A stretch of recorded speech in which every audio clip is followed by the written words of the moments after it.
Bonjour les amis, bienvenue sur votre chaîne YouTube Nautilus Verne. On se retrouve aujourd'hui pour un nouveau cours en l'occurrence. Si vous êtes nouveau sur la chaîne, n'hésitez pas à vous abonner, à partager la vidéo si jamais la vidéo vous plaît, à liker la vidéo et à laisser un gentil commentaire si vous avez envie de laisser un gentil commentaire. Aujourd'hui nous allons parler de conchiliculture. On va reprendre la suite de la série de cours en conchiliculture. Écoutez le chant des oiseaux. C'était pas trop beau? Et le chant du téléphone aussi.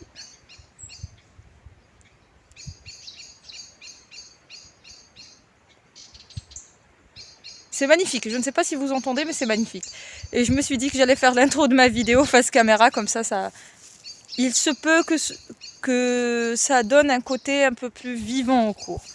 Par rapport au cours que j'ai partagé il y a de cela quelques semaines, selon moi c'est un peu austère. Donc, aujourd'hui, nous allons parler des moules. Vous allez voir dans les séquences qui vont suivre des moules. On va parler de cet animal, de ce bivalve qui fait beaucoup de parler de lui en ce moment. Et donc voilà, je vous laisse avec la suite du cours. Donc nous allons parler de la moule, ce mollusque bivalve, filtreur, benthique et sessile. Nous allons expliquer ce que chacun de ces mots signifie. Et vous allez voir que les explications sont assez drôles. Alors, pour le mot bivalve, la coquille de la moule est composée de deux valves, ce qu'on appelle communément coquillage. Si vous vous baladez sur la plage, vous allez trouver des petits coquillages dans des coquilles de moule séparées. Vous allez mieux voir lorsque je vous montrerai des images ou des illustrations de moules ouvertes, mais vous allez voir que la coquille est composée de deux parties. Scientifiquement, quand on dit un coquillage, on fait référence à l'animal entier, mais de façon plus commune, lorsqu'on parle d'un coquillage, en général, on parle de la valve qu'on va ramasser sur la plage. Alors, l'ensemble des deux valves sont reliées par une charnière, ce qui permet aux deux valves d'être collées les unes aux autres. Oh, regardez, Peluche nous fait un petit coucou. Et les deux valves s'ouvrent grâce à la présence de muscles adducteurs et antérieurs qui permettent à la moule de s'ouvrir et de se fermer. Et entre les deux valves, on voit l'émission d'un ensemble de filaments qu'on appelle le byssus. Le byssus est un organe qui permet à la moule de s'accrocher à son substrat dur. Donc ça, c'est pour le terme bivalve. Maintenant, nous allons nous attaquer au terme filtreur. À l'intérieur de la coquille se cache un adorable petit mollusque qui utilise cette coquille pour se protéger, mais également pour lui permettre d'accumuler une certaine quantité d'eau et de garder une certaine quantité d'eau à l'intérieur d'une sorte de micro-écosystème qu'il se crée. Et c'est ce qui lui permet de vivre hors de l'eau. Parce qu'en temps normal, la moule, elle garde ses valves ouvertes et elle pompe de l'eau en permanence. Ça, c'est lorsqu'elle est à l'intérieur d'un liquide, de l'eau, de mer, ou même si vous la mettez dans une bassine, vous allez voir qu'elle va s'ouvrir un petit peu. Mais en mer, elle s'ouvre complètement pour laisser passer l'eau, et cette eau va être pompée, puis filtrée à travers un organe qu'on appelle des branchies. Les branchies, c'est l'appareil respiratoire des moules, mais pas que. Ils jouent aussi un rôle dans la nutrition. Et nous verrons ça dans une autre vidéo. Je vais vous en parler d'une façon assez générale au cours de cette vidéo et nous allons en parler d'une façon un peu plus détaillée lors d'une autre vidéo. Les branchies vont permettre la filtration des éléments nutritifs qui sont présents dans le milieu aquatique ou marin et vont les véhiculer vers le tube digestif. Pour mieux vous expliquer, c'est comme si chez nous autres êtres humains, à chaque inspiration, on inspire de l'air et que dans cet air, il y aurait des microparticules qui nous serviraient de nourriture. L'air est bien entendu véhiculé vers les poumons et imaginez, supposez qu'au niveau des poumons, on aurait des petits organes qui nous permettraient de récupérer ces microparticules nutritives et de les véhiculer vers le tube digestif. Et c'est ça qui fait de la moule un animal passionnant, c'est qu'elle se nourrit avec son appareil respiratoire, joue un rôle dans la respiration, mais il joue aussi un rôle majeur dans la nutrition. Bon. Lorsqu'elle absorbe de l'eau, lorsqu'elle pompe de l'eau, la moule a le choix, soit elle se contente de pomper, soit elle filtre aussi cette eau. Et c'est cette opération qui lui permet de se nourrir. Cependant, la moule ne se contente pas de filtrer des éléments nutritifs. Je m'excuse s'il y a un peu de bruit, mais ce sont des vacances et les enfants sont dehors et ils font du bruit. Je n'y peux rien. Donc voilà, j'ai un programme très chargé de vidéos que je dois terminer. Donc voilà, je ne peux pas attendre plus longtemps. Je m'excuse pour cette interruption et cette remarque. Donc je vous disais, les moules ne se contentent pas de filtrer les éléments nutritifs.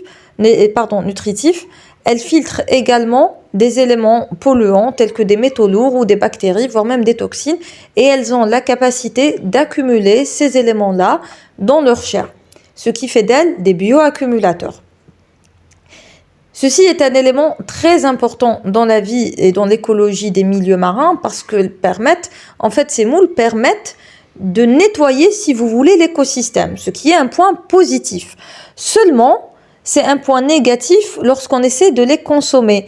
Parce qu'à la consommation, on va consommer bien sûr les sels minéraux et les bienfaits qu'il y a au sein des moules, mais nous allons également consommer ces éléments polluants. Et c'est ce qui fait qu'on ne peut pas consommer n'importe quelle moule. Et nous verrons plus de détails sur ce sujet dans la prochaine vidéo, Inch'Allah. Maintenant, nous allons expliquer le troisième terme qui est benthique. C'est une espèce benthique et une espèce sessile. Alors, benthique, ça vient du benthos. Le benthos, c'est l'ensemble des organismes qui occupent les fonds marins, par opposition au pélagos, qui concerne les espèces qui vivent au niveau de la colonne d'eau, qui occupe la colonne d'eau. Le pélagos, à son tour, se divise en deux parties. Vous avez le plancton et le necton. Le necton, c'est l'ensemble des organismes qui nagent à contre-courant, tels que les poissons, certaines espèces de poissons, vous avez les thons, les espadons, vous avez également des mammifères tels que les dauphins, les otaries, tout ce qui a la capacité de nager à contre-courant et qui occupe la colonne d'eau est considéré comme pélagos, est considéré comme necton. Et le plancton, c'est le contraire du necton. C'est tout ce qui nage au gré des courants, ou plutôt qui ne nage pas, qui se laisse porter par les courants. Alors le plancton ne se limite pas au méchant plancton de Bob l'éponge qui essayait de voler la recette du capitaine Krabs, mais il existe en fait deux catégories de plancton. Vous avez le phytoplancton, qui est le plancton végétal, et vous avez le zooplancton, qui est le plancton animal. Et parmi ces espèces de zooplancton, vous avez des espèces qui passent toute leur vie, tout leur cycle de vie en tant que plancton, et des espèces qui passent une partie de leur vie en tant que plancton. Et c'est le cas de la moule. Au début de sa vie, durant les stades larvaires, la moule vit parmi le plancton est considérée comme plancton puisque les larves se laissent traîner par les courants. Et au bout d'un certain temps, au fur et à mesure qu'elles se développent, elles vont effectuer une métamorphose dès qu'elles vont contacter un substrat dur et c'est ce qui va leur permettre de passer de larves planctoniques à naissins. Une fois qu'elles vont se transformer en essaim, elles vont développer un organe précis qui est sécrété par une glande qu'on appelle la glande bysogyne. C'est ce fameux byssus, c'est cet ensemble de filaments que vous voyez à l'image, au bout desquels on rencontre des petites ventouses et c'est ce qui permet à la moule de vivre accrochée sur son substrat, que ce soit un rocher ou la coque d'un bateau ou même une corde, comme c'est le cas en conchiliculture. Et voilà pourquoi on dit de la moule que c'est une espèce sessile, c'est-à-dire qu'elle passe sa vie fixée sur un substrat. Maintenant, nous allons parler de ce fameux byssus qui est un organe très important chez la moule. C'est ce qui lui permet de se fixer, nous l'avons dit, mais c'est ce qui nous permet à nous conchiliculteurs d'évaluer l'état de fraîcheur de la moule. Bon, sachez que lorsque vous achetez des moules, normalement le byssus doit être coupé au ciseau. On ne laisse pas le byssus comme ça parce qu'imaginez sur une certaine quantité, ça va faire quand même un certain poids. Donc il faut le couper. C'est des filaments qui sont très durs. Et dans son livre, Jules Verne le capitaine Nemo décrit les filaments du byssus comme des fils qui ressembleraient aux fils de soie et qui sont extrêmement solides. Et c'est avec eux qu'il fabriquait ses habits. Enfin, les tissus ou le textile qu'il utilisait pour fabriquer leurs habits à bord du Nautilus. Pour la petite anecdote. Pour nous, en conchiliculture, l'état du byssus est très important. Il nous permet de voir l'état de la moule et d'avoir une idée si la moule est fraîche ou pas. Lorsqu'on sort une grappe de l'eau, si la grappe a été fraîchement sortie de l'eau, le byssus est très résistant. Par contre, si la moule est fatiguée ou si elle a subi un traitement, ou si, enfin un traitement, ce n'est pas un traitement médicamenteux, attention, hein. Si elle a subi un traitement, ça veut dire qu'elle a été sortie plusieurs fois de l'eau et qu'elle a été gardée au soleil, par exemple. Elle est donc fragilisée. Et lorsqu'elle est fragilisée, eh bien, les moules se dégrappent les unes des autres très facilement. Il faut savoir que dans la nature, la moule ne vit pas seule. Et même en élevage ou en culture, la moule ne vit pas seule. Elles vivent en colonies qu'on appelle des gisements dans le milieu naturel et des boudins dans le milieu conchilicole. Et elles vivent accrochées les unes aux autres sur un substrat qui peut être une corde ou un rocher, comme je vous l'ai dit précédemment. Mais elles sont accrochées les unes aux autres et on les trouve généralement sous forme de grappes. Si elles se dégrappent facilement, ça veut dire qu'elles ont été sorties de l'eau depuis un bon moment, 2-3 jours, et vous allez voir que les grappes se défendent très facilement. Par contre, si elles sont liées les unes aux autres, ça veut dire que ça ne fait pas longtemps qu'elles ont été sorties de l'eau et qu'elles sont en bonne santé et en bon état. Un autre moyen pour évaluer la fraîcheur de la moule, c'est de voir si la coquille est fermée. C'est connu, une moule qui est fermée est une moule qui est vivante.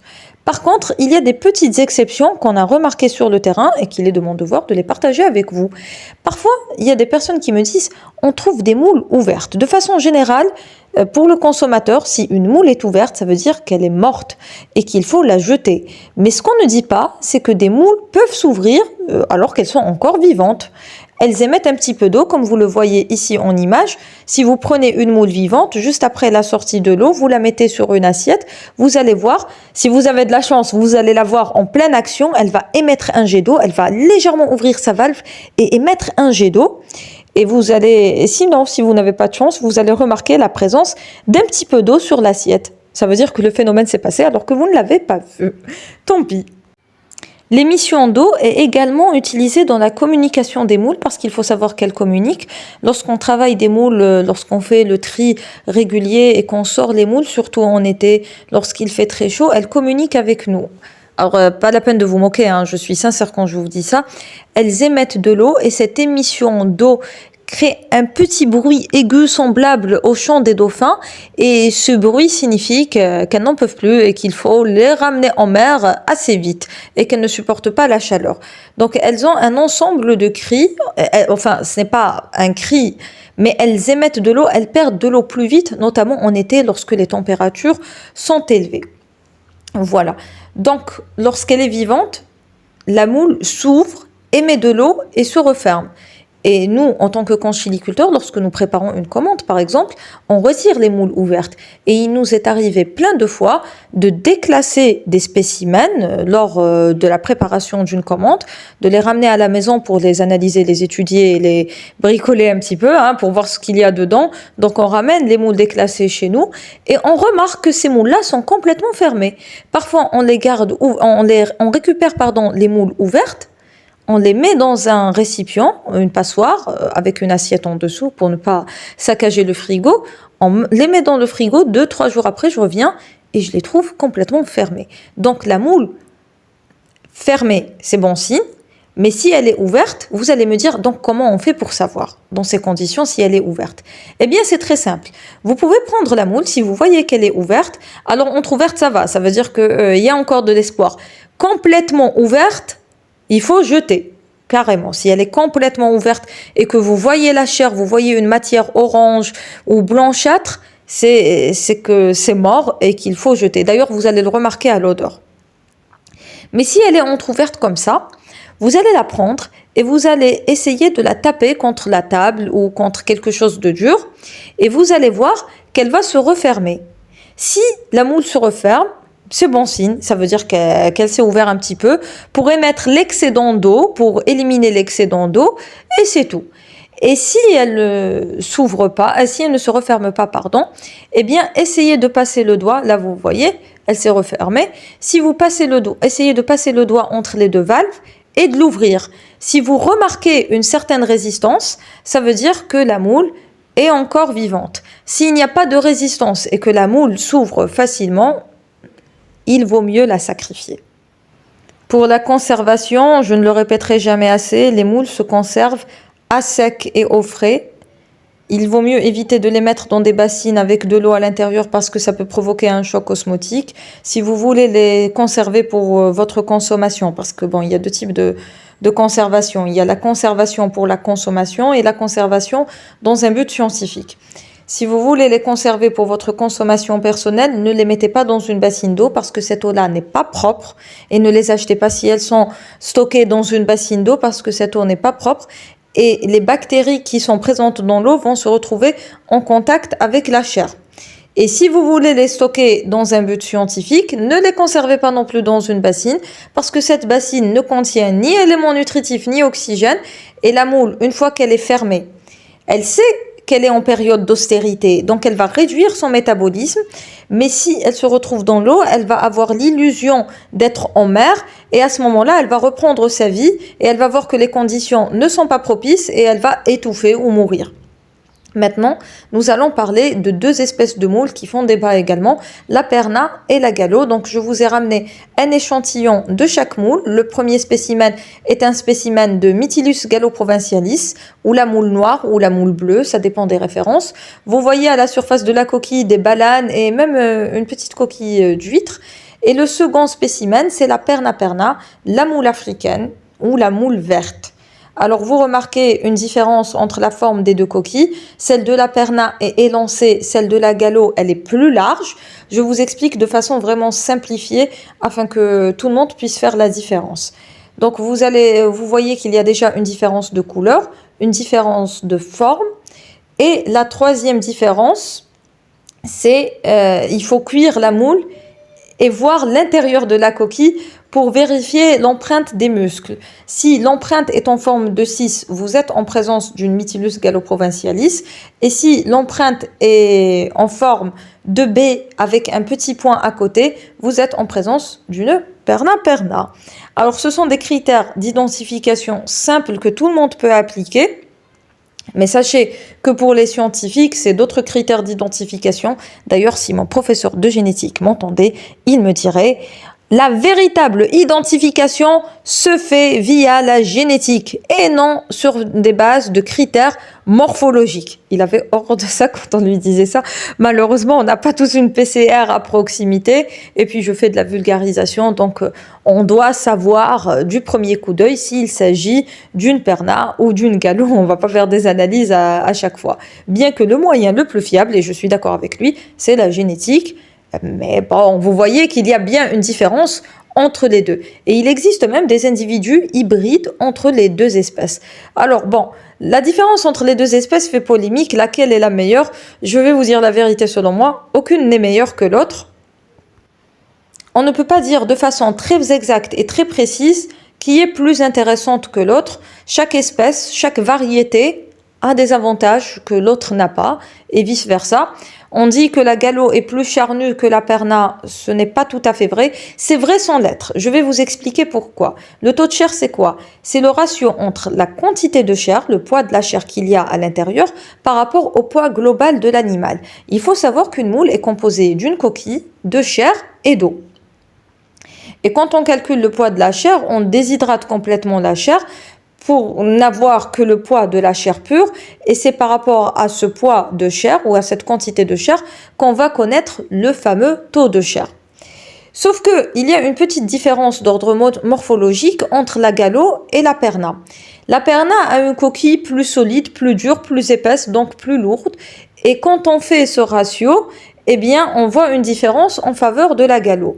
Mais vous pouvez avoir deux moules avec 5 grammes de chair à l'intérieur, avec un taux de chair complètement différent. Donc, on ne peut pas vraiment dire que l'une est plus charnue que l'autre ou que l'une est moins charnue que l'autre, alors que c'est la coquille qui va prendre le dessus sur la chair. C'est pas que la coquille prend le dessus sur la chair, mais la perna a une coquille beaucoup plus développée que la gallo. Voilà d'où est venue l'histoire, l'essence de l'histoire. Maintenant, il y a aussi autre chose qu'il faut préciser, c'est que la perna, c'est l'espèce originaire de l'Afrique, de la rive sud méditerranéenne. Et la galo a été introduite durant la colonisation chez nous parce que justement elle était plus charnue, soi-disant, par rapport à la perna. Mais ce qu'on ne dit pas, c'est que la galo est aussi plus invasive que la perna. Elle se développe plus vite que la perna. Et on trouve de moins en moins de perna dans le milieu naturel et de plus en plus de galo dans le milieu naturel. Et c'est ce qui fait que la perna risquerait d'avoir des difficultés à l'avenir en matière de colonisation de sites. Elle peut carrément disparaître, hein. Ce n'est pas une hypothèse à exclure. Parce que la galo est en train de gagner du terrain sur la perna et peu de personnes la défendent. Bon, maintenant, je remarque qu'il y a quand même une petite prise de conscience vis-à-vis de la perna, mais lorsqu'on a commencé à faire de la conchiliculture, c'était pas pour nous personnellement en tant que conchiliculteurs, mais c'était la galo à tout prix. Il y avait quand même un phénomène par rapport à la galo. Il fallait que ce soit la galo à tout prix, pas de perna. On disait plein de méchanceté et d'absurdité sur cette pauvre perna qui n'a fait de mal à personne, comme quoi elle était toxique, comme quoi elle était mortelle. Finalement, cette affaire de toxicité n'était qu'une question de capacité d'accumulation qui est supérieure chez la perna par rapport à la galo. Et encore, combien d'études ont été faites sur la perna comparées aux études qui ont été faites sur Mytilus gallo-provincialis et sur Mytilus evulis pour accuser cette pauvre créature. Vraiment, on a entendu des vertes et des pas mûres sur elle. Et après plusieurs années et plusieurs cycles de production, notre première inspiration était la bonne. Il n'y a strictement aucune différence pour le consommateur entre la perna ou la galo. Si ce n'est que personnellement, je trouve que la perna est beaucoup plus belle et le fait qu'elle ait une coquille plus développée lui donne une plus-value. La perna, elle a une plus-value par rapport à la galo. Pourquoi? Parce qu'elle a une coquille plus développée. Au lieu d'en faire un handicap, il faut en faire un atout. Quand on cuisine une belle pièce de perna de 8 cm et qu'on fait un bon gratin de moule, la béchamel et le thon et le fromage fondu, c'est plus beau avec une perna qu'avec une galo. En matière de goût, il n'y a pas une différence spectaculaire. On a mangé les deux et on a les deux chez nous. Il n'y a pas une différence qui nécessite un tel débat perna versus galo. Bon, j'ai mis un petit peu trop d'émotion lorsque j'ai parlé de la perna, mais bon, je la défends parce qu'on a plein de points communs ensemble. On est toutes les deux des Algériennes qui luttent dans ce monde. Et en plus de ça, il y a la menace de la disparition d'une espèce, parce qu'une autre espèce est en train de prendre le dessus sur elle. Cette galo, on ne l'a pas ramenée, c'est elle qui est venue toute seule, hein. On ne l'a pas cherchée. Les pernas, je les ai cherchés, mais la galo, on ne l'a pas cherchée, c'est elle qui est venue toute seule. Et voilà, donc même sur nos structures, on voit des galops qui s'installent chez nous, qui viennent chez nous, alors qu'on ne les a pas forcément invités. Bon, c'est une richesse. Pour moi, c'est une richesse d'avoir une espèce supplémentaire à la maison, enfin à la ferme. Mais on remarque quand même qu'il y a un petit danger par rapport à la perna et qu'il est important d'agir pour la défendre, sinon elle va être colonisée en faveur de la galo. Et voilà, et c'est un message scientifique. On parle en tant que scientifique, on ne peut pas laisser une espèce autochtone de chez nous disparaître comme ça sans rien faire uniquement pour des considérations économiques. Moi, je parle beaucoup d'écologie et voilà, et je tiens à la nature. C'est pour ça que j'ai fait ce métier et c'est pour ça que j'ai fait ces études-là. Et donc, je donne mon avis de scientifique, n'en déplaise à certains. Voilà, j'espère que je n'ai pas été trop désagréable. Ça fait presque une demi-heure que je vous parle de ces moules. C'est un monde tellement vaste qu'il faudra faire plusieurs vidéos pour vous en parler avec plus de détails. Moi, je vous donne rendez-vous pour une nouvelle vidéo et de nouvelles aventures et de nouveaux cours, Inch'Allah. Donc, on se reverra dans un autre cours très prochainement. Et donc, voilà, peut-être la semaine prochaine. Comme ça, il y aura des cours et des vlogs. Vous n'allez pas vous ennuyer et tout le monde sera content. Voilà les amis, cette vidéo touche à sa fin. J'espère que vous avez passé un agréable moment en ma compagnie. Moi, je vous dis à bientôt pour un nouvel épisode. Et d'ici là, portez-vous bien et prenez soin de vous. À très bientôt.